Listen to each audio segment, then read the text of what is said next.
If you're looking to improve your running performance, particularly if you're over 40, this method might just be the game changer you've been looking for. Let's get started. Let's understand what the Maffetone Method is all about. MAF, or MAF, stands for Maximum Aerobic Function and combines exercise, nutrition, and stress to build your aerobic system, the fat-burning engine responsible for fueling. Following the MAF method will assist with a well-functioning aerobic system leading to burning fat for fuel, increased energy and endurance, and the ability to run faster for longer. This unique approach to training was developed by Dr. Phil Maffetone, a renowned endurance coach. With decades of experience as an endurance coach and a track record of success, Dr. Maffetone has developed this unique training approach where the core principle is to train at or below the maximum aerobic heart rate. The Maffetone Method is a heart rate-based training approach specifically designed to optimize aerobic fitness. Unlike traditional methods that push you to your limits, this method emphasizes training at or below your maximum aerobic heart rate. So what exactly does training at or below your maximum aerobic heart rate mean?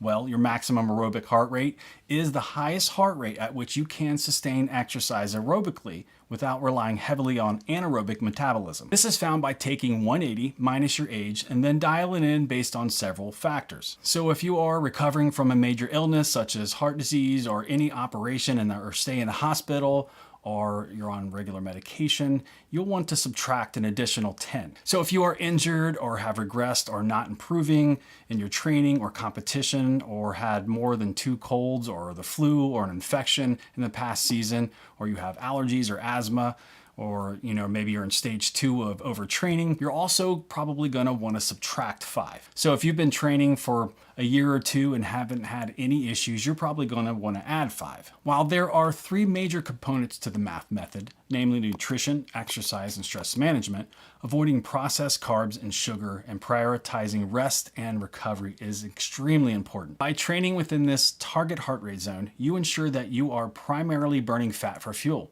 as opposed to carbohydrates. This helps boost your aerobic fitness and paves the way for your improved endurance and performance. So what are the benefits of the Maffetone Method? Improved aerobic base. By training at lower heart rates, you enhance your body's ability to efficiently utilize fat as a fuel source, increasing endurance. By training at lower heart rates, you'll experience a significant improvement in your aerobic base. This means your body becomes more efficient at utilizing fat as a fuel source, resulting in increased endurance and improved performance on long-distance runs. Reduced risk of injury. Training at lower intensity reduces the risk of overuse injuries, commonly associated with high-intensity workouts. High-intensity training often leads to overuse injuries, but by focusing on lower-intensity workouts, you can minimize the strain on your joints and muscles and allowing for a healthier and more sustainable training routine. The MAF method allows for better recovery between workouts, leading to improved overall performance. The Maffetone method also prioritizes recovery between workouts. By avoiding constant high-intensity training,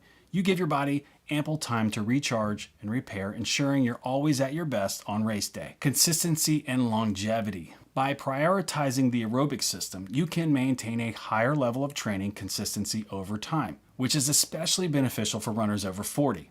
Why is that? Runners over 40 often face challenges in maintaining their performance levels. And as mileage increases, there is a tendency to kind of get injured, especially if they're doing high-intensity workouts. The Maffetone Method offers a solution by providing a sustainable training approach that can be maintained consistently over time, leading to continuous improvement no matter what your age. All right, so let's tackle some of the common misconceptions about the Maffetone Method. Myth number 1, it's too slow. Many people mistakenly believe that training at a lower heart rate means sacrifice speed. However, this couldn't be further from the truth. The beauty of the Maffetone Method is that it helps build a strong aerobic base, which is crucial for long-term success in endurance sports. Over time, as your aerobic fitness improves, you start to see improvements in your speed as well. So don't worry about sacrificing speed with this method. It's all about building a solid foundation. Number 2, I won't get enough high-intensity training. It's important to understand that the Maffetone Method incorporates periodic high-intensity workouts strategically placed within the training plan. These workouts help maintain an appropriate balance between low and high-intensity training. So rest assured that you will still get opportunities to challenge yourself and push your limits. The key here is finding the right balance and understanding that high-intensity training isn't the only path to success. Myth number 3, it's only for beginners.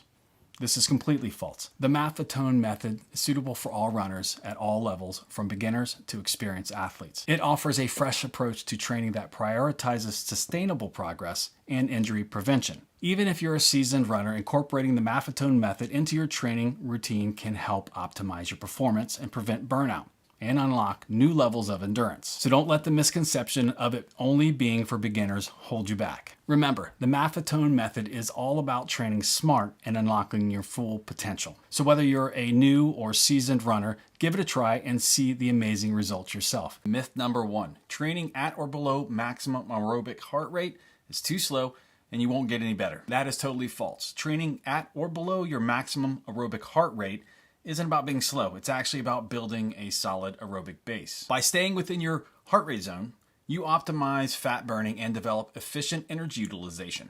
And guess what? That leads to improved endurance and performance. Studies have shown that athletes who follow the Maffetone Method see significant improvements in their race times and overall performances. Myth number 2.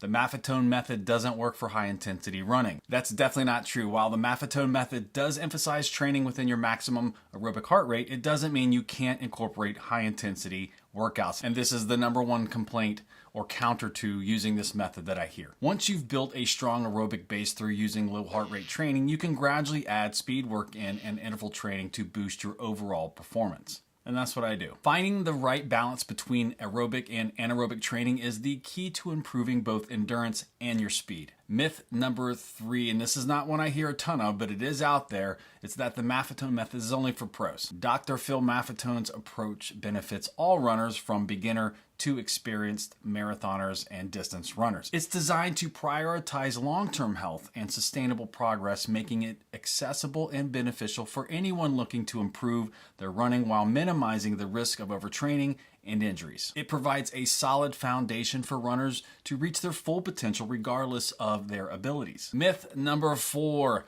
the Maffetone Method is too restrictive and limits your training options. This is definitely not true. While the MAF method does encourage training within your maximum aerobic heart rate, it doesn't mean you're going to get stuck running at the same pace all of the time. It actually is quite flexible. You can adjust your training based on many factors like terrain, weather conditions, personal goals. You can incorporate different types of workouts like hills, tempos, and intervals as long as they align with your maximum aerobic heart rate guidelines. This approach ensures that you're maximizing your aerobic development while minimizing unnecessary stress on your body. Myth number 5, the Maffetone Method takes forever to show results. This is false. The Maffetone Method is all about long-term sustainability and progress. While it might take some time to build up a strong aerobic base and see big improvements, many athletes report noticeable changes in their running performance within just a few weeks to a couple of months. Patience and consistency are key when following this training approach. By setting a solid foundation and addressing any imbalances, you're setting yourself up for long-term success. That's what we're trying to do, and continuous improvement. I hope addressing these common myths gives you a better understanding of the Maffetone Method and how it can benefit runners of all levels. Remember, everyone's journey is unique, and finding the right training approach that works for you is what really matters. So keep lacing up those shoes, get out there, enjoy running, enjoy the process. In my honest opinion, Strava may potentially have a negative impact on runners who engage in low heart rate training. As someone who has been using Strava for over a decade, I can attest to its usefulness in consolidating and tracking running data. It's really good at that, as well as connecting all of us fellow runners worldwide. However, there is a downside to the platform that should be considered. Many individuals tend to become overly fixated on the gamification of segments and consistently strive to improve their times, often comparing themselves to others. A famous quote goes, "Comparison is the thief of joy." And in the context of Strava, I have come across instances where runners feel disheartened or embarrassed to share their workouts due to being perceived inadequate or slow. We've all probably heard the lighthearted phrase, "If it's not on Strava, it didn't happen." While this is meant to be amusing, it merely scratches the surface of how Strava can affect or hinder our training. This pressure can lead to people inadvertently pushing themselves too hard during their easy runs, undermining the essence of low heart rate training. As an advocate of the 80-20 method or the Maffetone method, I have learned to disregard how my Strava workouts appear to others. Living in an area with hilly terrain and technical trails, finding suitable locations for consistent pacing outside of a track or a treadmill, back there, you see me do that, is challenging. Consequently, attempting to achieve impressive splits often pushes me beyond the intended zone 2 training. Look, maintaining a low heart rate during exercise is crucial, and with 80 to 85% of the training runs ideally needing to fall within zone 2, this becomes very problematic. And unfortunately, zone 2 paces on Strava may not garner the attention or admiration we desire to showcase to the world. Consequently, many individuals end up exerting more effort than necessary during what should be their easy zone 2 running. Monitoring heart rate is an effective means of measuring running intensity. You can do it through your watch or all the devices you can wear. So how can we ensure our heart rate remains low during exercise and preserve the ease of our runs when faced with Strava's influence on our pace? So here are some strategies that can help you keep your heart rate low. The first one is disabling Strava segments unless they specifically align with what you're trying to do that day. By doing so, you can avoid the frustration and disappointment of not achieving the arbitrary Strava gamification goals. Remember that the majority, if not all of your audience on Strava do not actually care about your pace. Not mean, it's just the way life works. Let go of the need for validation and release that ego. I can personally attest to the liberating feeling of simply doing your own thing without concerning yourself with others' opinions. Additionally, incorporating walking breaks into your runs can significantly contribute to maintaining a lower heart rate. The frequency and the duration of these breaks will vary depending on your age and fitness levels, but they can particularly be helpful in very hot or hilly areas, both of which can elevate your heart rate. A good indicator of pushing too hard is the ability to hold a conversation, so it's the talking test. If you find yourself unable to maintain a conversation, it suggests that your effort level is too high for the workout. And over time, you will develop a keen sense of perceived effort without solely relying on the heart rate data, enabling you to know when to ease off or push a little harder. While Strava undoubtedly provides valuable features for its runners, I love it, I've been paying for it for 10 years, it's essential to recognize and mitigate its potential negative influences on low heart rate training, and also the effects of comparing yourself to others. By maintaining the pressure to meet these pace expectations and implementing strategies to maintain a lower heart rate, we can optimize the benefits of the platform without compromising our training goals. All right, guys, it's been a rough one in Virginia. We've been pushing temperatures above 90, above 60% humidity almost every single day. With the storms rolling in, it's been crazy. So I've been battling the humidity and the heat. I've really been struggling to get the amount of miles that I want to get in because I train mostly by heart rate.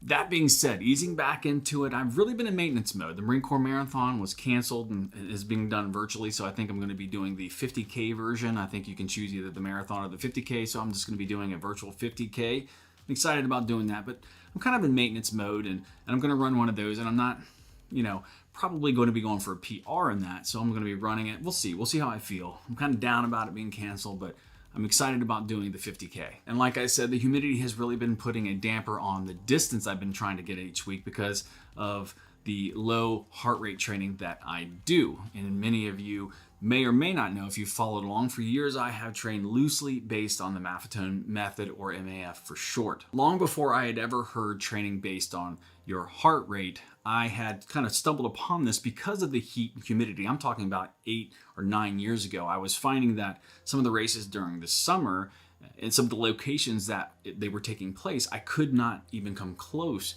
to hitting the speeds, the paces that I was normally hitting. And so I just kind of came up in my head with, well, you know what? If I can't hit the pace, I'm just going to go for effort.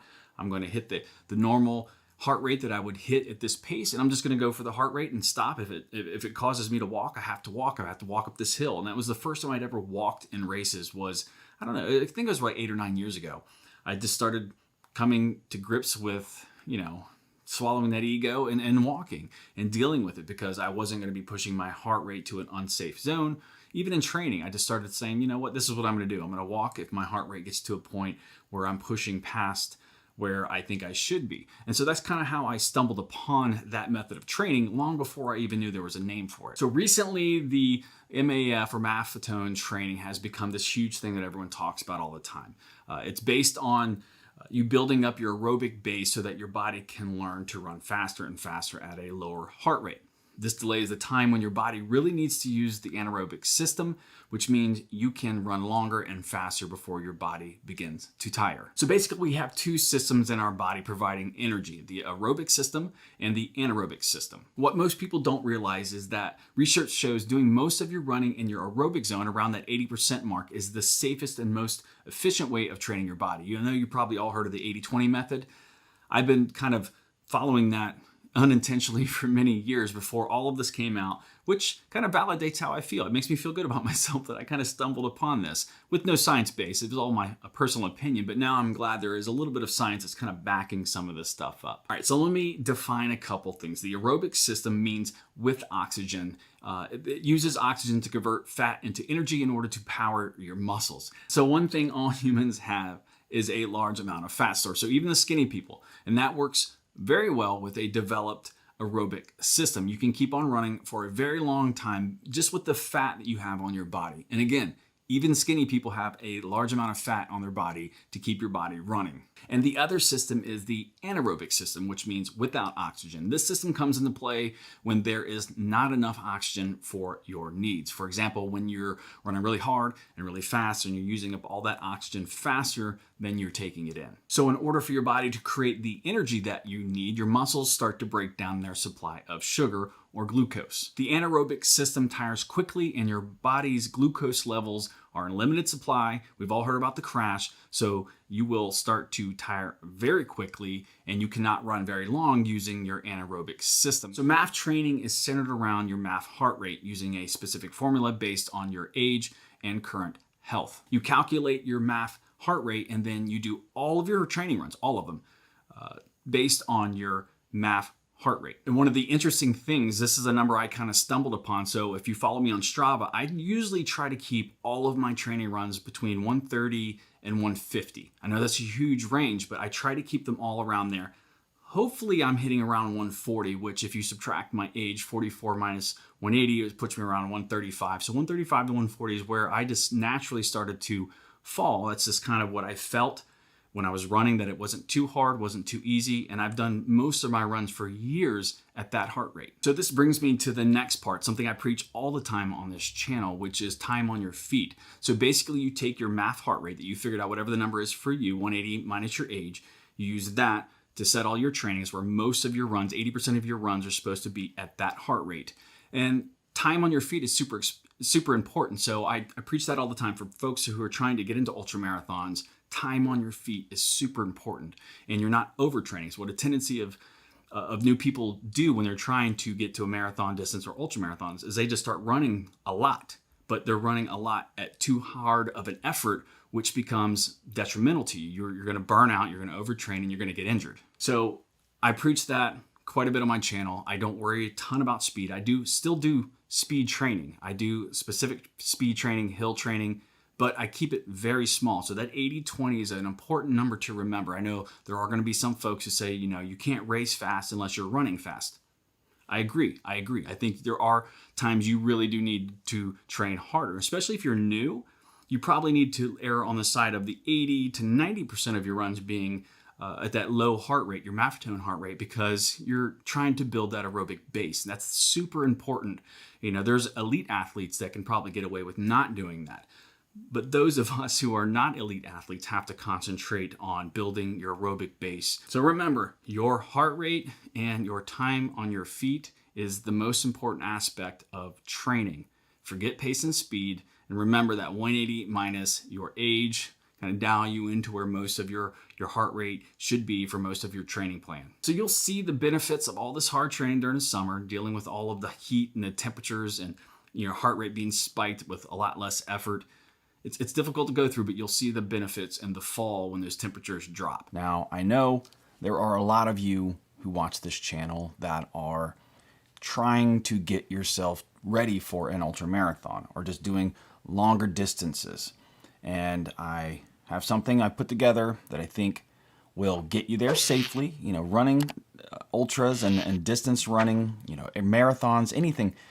It takes consistency, volume, rest, and strength training. You have to take care of your body, kind of that self-care, foam rolling, stretching, doing the maintenance to your body to keep you injury free.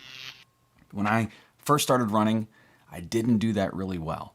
I was just pounding the pavement out there, putting in miles, doing too much, not wearing the right shoes, and was constantly battling plantar fasciitis and just a lot of other issues that were just not necessary. You go through some of this when you're first getting into running. It's unavoidable, but you can do some things to really ease into running that make it much more, let's just say it's nicer than doing it the wrong way. You don't get beat up so much, and you're going to be more consistent. You'll be able to spend more time on your feet. You'll spend less time, hemmed up, laid off from being injured. So with this plan, I'm assuming you've been running for a while already, maybe 15, 20 miles a week, something like that. You've been doing this consistently for a little while. Running 100 miles in a month is just kind of a milestone a lot of people like to get to. It's not the highest people run, and it's not the lowest people run. I love hitting 100 miles just because it's a nice 3-digit round number that I like to hit. But, I'm now trying to push more towards get to 200 miles a month, and that's come from, consistency and volume over a long time and taking care of myself. So you got to take one step at a time, and running ultras is really about taking one step at a time and building that base that your body can handle the distance and time on your feet. Now that all being said, here we go. So week 1, you're going to want to take a rest day on a Monday. You start right off with the rest day on a Monday. My rest day is on a Monday. That's why it is on this. You can adjust this to however you want, whatever rest day that you want. But this plan for the month is going to be based on Monday being the rest day. Then Tuesday, Wednesday, Thursday, Friday, and Saturday, you're going to run 2 miles. Now that might be less than what you're doing right now. Might be more. I don't know. And then on the Sunday is going to kind of be your long run. You're going to do 4 miles. And for the week, that will be 14 miles. It's going to start off nice and easy that week, consistent, running at a low heart rate. Again, I push low heart rate. You need to find out your MAF heart rate. I'll put the formula down below for you to figure that out. All this should be run at a lower heart rate. We're going to be doing this easy. We're going to do it easy. We're not pushing super hard. This is just about getting the mileage in, getting time on your feet, and helping you build your volume. Week 2, rest day on Monday, then Tuesday, Wednesday, Thursday, Friday, Saturday, 3 miles each. And then on Sunday, 5 miles. Again, taking it easy all week. 20 miles for the week, total of 34 so far. Week 3, rest day on a Monday, then Tuesday, Wednesday, Thursday, Friday, Saturday, we're increasing a little bit, 5 miles. 5 miles Tuesday through Saturday. And then on Sunday, we're running 7 for a total of 32 miles for the week. Okay, that's week 3.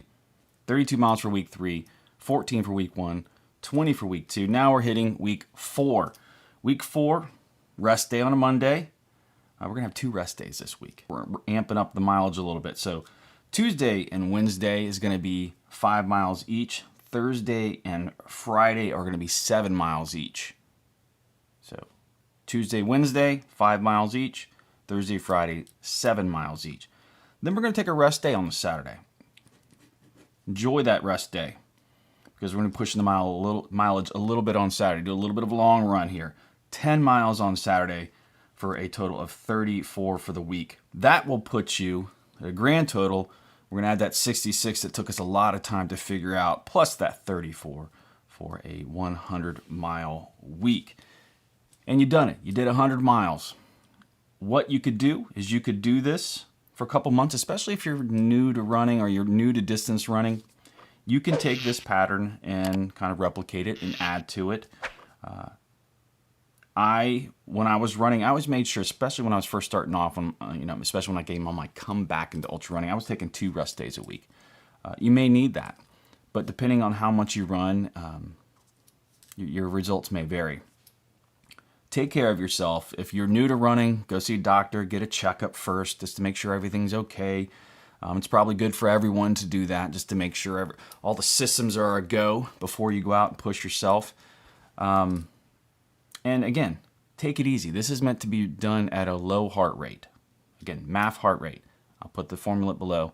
This is not a run hard as you can thing. This is a just take it easy and just get time on your feet to kind of show you what it takes to get to the ultramarathon distance. You're going to be running a lot of long, easy miles to get there, to get your volume up. Now, as you mature as a distance runner, things can change. You can add in harder workouts and things like that. So but this is just geared around someone who's just really trying to get to that point where you can get a 100-mile month in and start upping your volume to really increase towards, you know, whatever race you may have in the fall. Nice trail run today. Hoping to get 5 miles in before the sun goes down. It's about 36, 37 degrees. Super windy. Get what I love, more of what I love. Cold and trails. All right, 1 mile, 10 minutes, 18 seconds. Whew, it is cold and windy.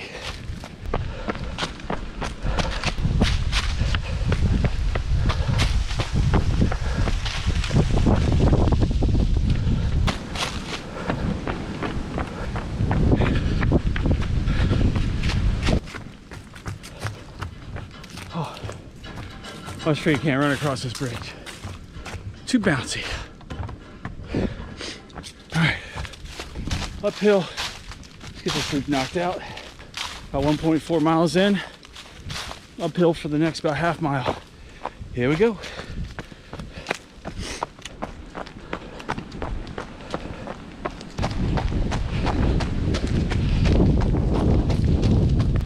Mile 2 with a good amount of climbing. 11:14. Still making my way up this hill. Whew. It's a leg and lung burner. It's always scary out here during these windy, really windy days.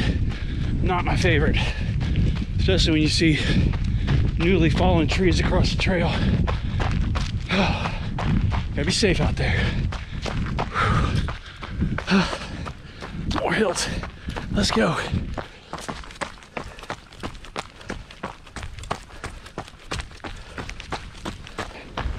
I get a question quite a bit about my running paces and my training methods. I don't think it's any secret that I've used kind of the Maffetone Method for years now. My zone 2 training is where most of my training takes place, and I mix in speed work or threshold type work when I feel it's needed, which is kind of where I am a little bit today, doing some intervals. Why this comes from my data on Strava. When people look and they see the slow paces, especially over the last summer, well, training for my 100 this year, the Yeti 100 miler, was really pressed for time because of baseball and softball. And my wife had also started on her own health journey, walking. Whew, squeaking the trees. So I started joining her on her power hikes. This isn't leisurely walking, it's power hiking. And I started doing that more and more.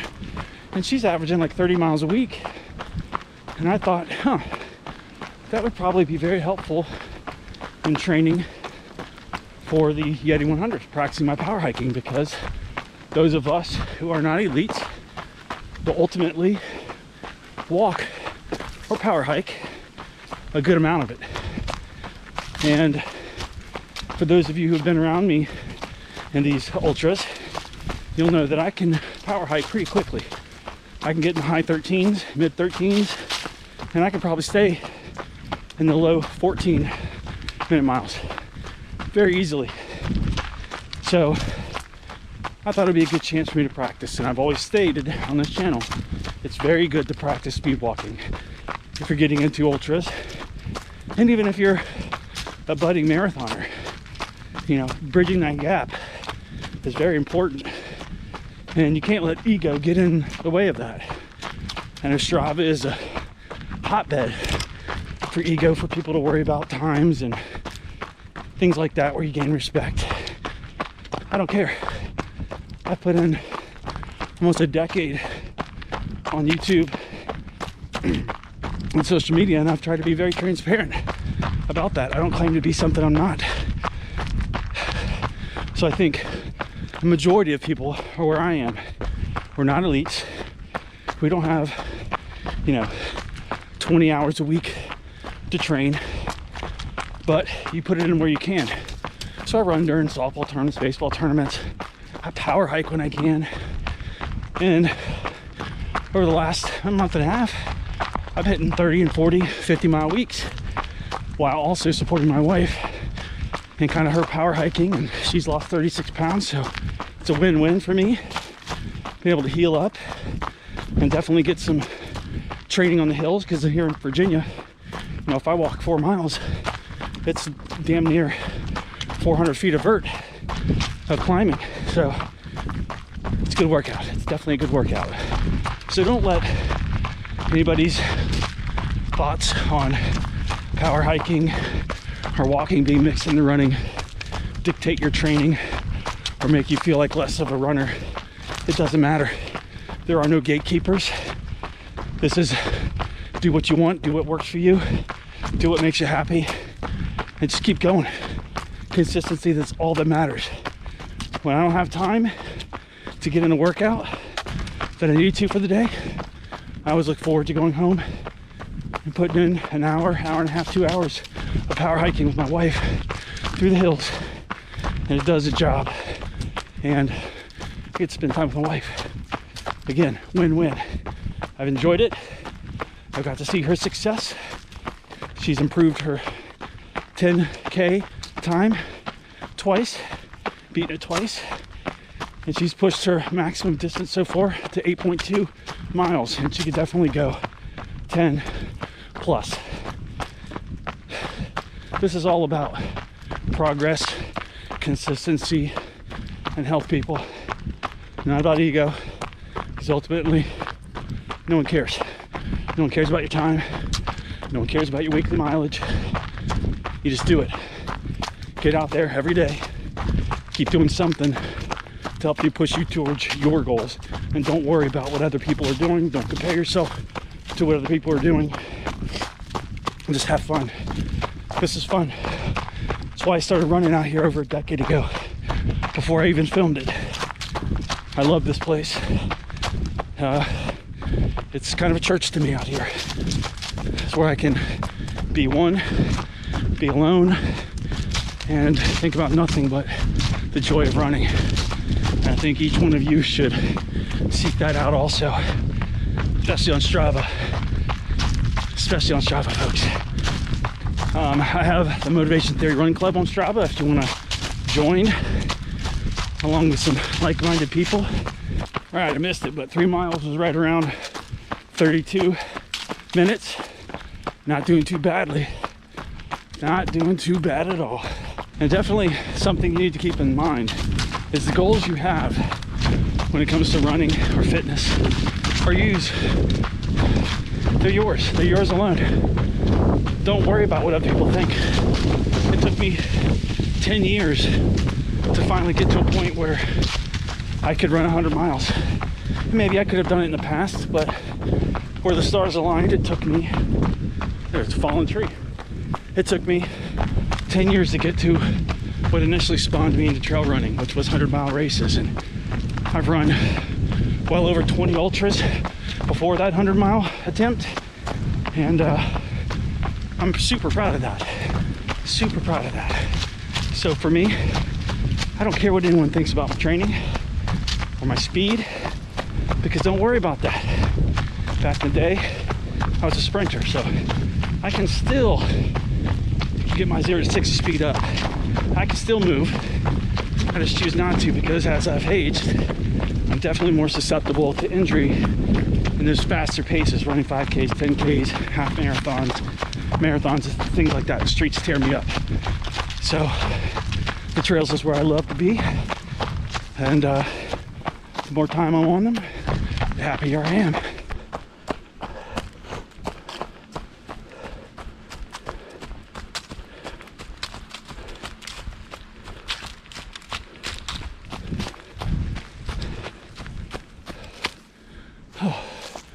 see if I can see anything out here.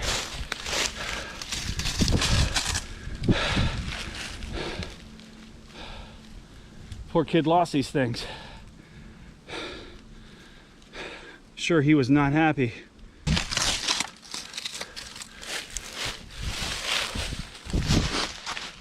Maybe if the parents make their way back down here with that kid, they'll find them. They work.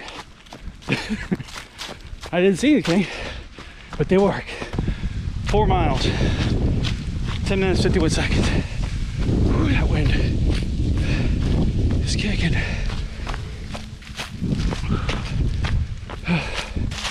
My orifices are frozen. All right, so getting back to what I was saying. When I was asking you all, what are your plans for this next season?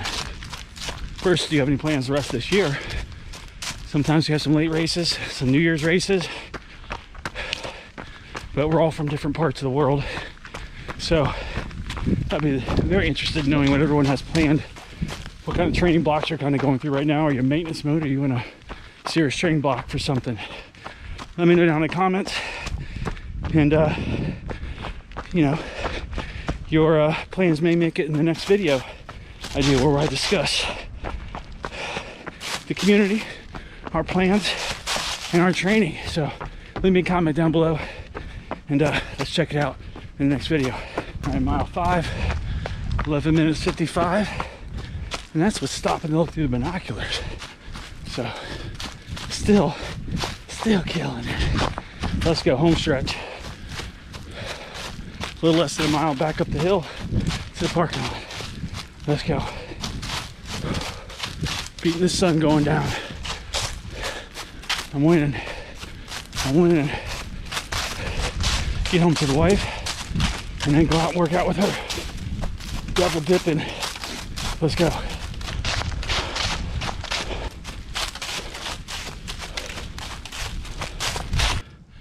Last mile, mile 6, 11:29 for a total of 6 miles at 1 hour and 6 minutes. Time to go home and go work out for the wife. Talk to you soon.